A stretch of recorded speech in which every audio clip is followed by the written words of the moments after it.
Ito, kwento ko bro. Way back, sobrang pag father-daughter dance, Mhm. it hits. Wala pa akong wala pa akong anak, Oo. wala akong parang tago sa akin yun. Tapos ngayon may anak kong babae. Di ba? Parang, bro, iba yung Yung Mas may isipin mo tama, pa lang na oh. pucha, dadating ako sa time na gano'n, no? Oo.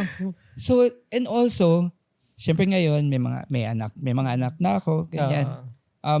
Nag-iiba rin yung tingin ko sa weddings, sa mga sinushoot natin. Parang, it's not just about the couple. Mhm.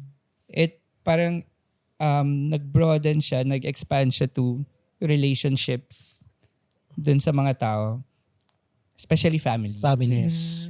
Alam mo yun, nakita mo na parang, hindi lang to dalawang taong ikakasal. Andyan yung parent na yung anak nila, they're letting go. Oo. Diba? Oo. Tapos, there's iba dyan na ikakasal sila, wala na yung magulang. Yes. Ang daming Diba? emotion. Oo, iba't ibang emotions Iba-ibang no? experience. Diba? Andyan yung, ang tagal na nilang magkaibigan, ang daming nilang pinagdaanan, tapos nakikita niya yung best friend niya ikakasal. Diba? Ang daming range of emotions. Oo. And pag nakikita ko yon, I still get emotional. Oo. Grabe. Iba talaga.